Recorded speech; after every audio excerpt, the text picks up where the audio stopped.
اب حکمتیں اصل میں دو طرح کی ہیں، اس طرح سمجھنے کی ضرورت ہے۔ حکمت حکم کہتے ہیں عربی زبان میں کسی چیز کا پختہ ہو جانا۔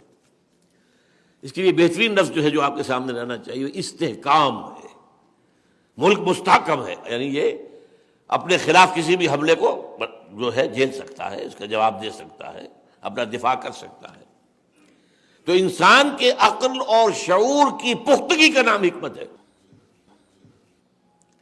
حکمت دو طرح کی ہے، یہ ہے اصل میں سمجھنے کی بات۔ حکمت اصولی یا حکمت ایمانی۔ وہ جو میں نے شروع میں کہا، ایمان کی میٹا فزکس، ایمان کا ویلٹن شواؤنگ، ایمان کا ورلڈ ویو، ایمان کا فلسفہ، لیکن اس کی گہرائیوں میں اتر کر اس کے اجزاء کے باہمی ربط کو سمجھنا، یہ جاننا کہ ایمان باللہ خالصتاً صرف فطرت پر مبنی شے ہے، البتہ باقی ایمان بالآخرہ وہاں فطرت کے ساتھ منطق بھی لگے گی، اور قرآن مجید کے اندر بھی آپ کو وہ ساری چیزیں جو ہیں ایک عقلی اور حکیمانہ نظام کے ساتھ دینی ہوں گی۔ اسی کو کہا مولانا روم نے چند خانی حکمت یونانیاں، حکمت قرآنیاں راہم بخاں۔ کب تک یونانیوں کی حکمت پڑھتے رہو گے؟ ارسطو کی منطق ابن رشد کے ذریعے سے کہیں سے ہو کر ہمارے یہاں پہنچ گئی، ابن سینا، فارابی، کندی، یہ وہ سب کیا ہے؟ ان کے غلام شرح لکھ رہے ہیں ارسطو کی۔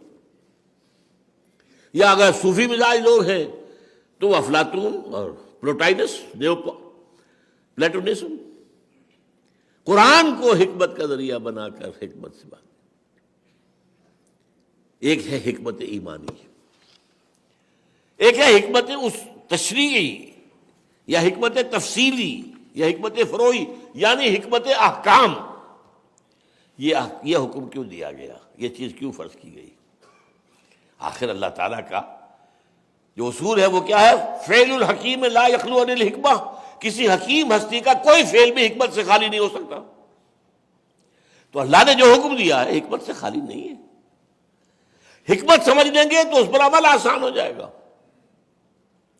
ویسے تو یہ سمجھ میں آئے نہ آئے آپ کو ماننا ہے، آپ مومن ہیں، آپ نے اللہ کو مانا ہے، ماننا پڑے گا، لیکن اگر اس کی حکمت سمجھ میں آ جائے تو آپ کا سونا سینہ کھل جائے گا، اس کو قبول کرنے کے لیے ذہن بیدار ہو جائے گا، طبیعت کی اپنی آمادگی ہو جائے گی۔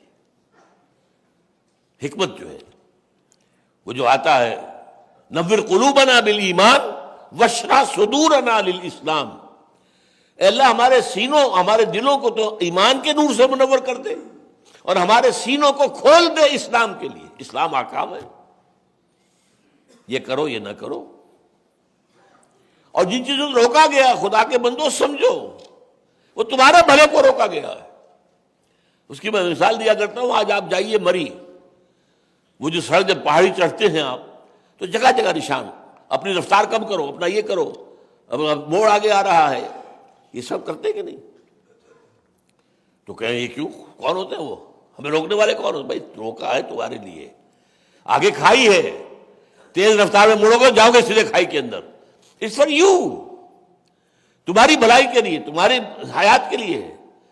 تو در حقیقت تو شریعت دی گئی ہے ہمارے اپنے لیے، ہماری شخصیت کی تعبیر، اس کی تعبیر، اس کی تعمیر سیرت، اس کی خودی کی تعبیر، یہ سارا کام اس کو حکمت کی جانب۔ اب اس پر جو ہے ایک تاریخی کتاب ہے حجت اللہ البالغہ، امام الہند شاہ ولی اللہ دہلوی رحمۃ اللہ علیہ کی، یہ ماسٹر پیس ہے۔ اس میں جو پہلا ابتدائی حصہ ہے وہ جو حکمت اصولی والا ہے، اس میں مجھے کہیں کہیں اختلاف ان سے ہے، لیکن حکمت الاحکام پر میں سمجھتا ہوں کہ واقعتاً وہ ایک انسائکلوپیڈیا ہے، بہترین۔ اب اس حکمت احکام کو جمع کر کے پھر نظام بنتے ہیں، یہ سیاسی نظام ہوگا، یہ معاشی ہمارا نظام بن جائے گا، ورنہ نظام قرآن میں لکھا ہوا کہیں نہیں ہے، احکام ہے، یہ حلال یہ حرام، اسی کے حوالے سے پھر ہم بنائیں گے کہ ہمارا معاشی نظام یہ بنتا ہے، ہمارا معاشرتی نظام یہ بنتا ہے، ہمارا سیاسی نظام یہ بنتا ہے۔ تو گویا کہ لا اینڈ سوشل سائنسز، ان دونوں کا جو مبنا ہے وہ حکمت تفصیلی ہے، حکمت تشریعی کہہ لیں، تفصیلی کہہ لیں، فروعی کہہ لیں، اور ایمان اس کا فلسفہ حکمت اصولی یا حکمت ایمانی ہے۔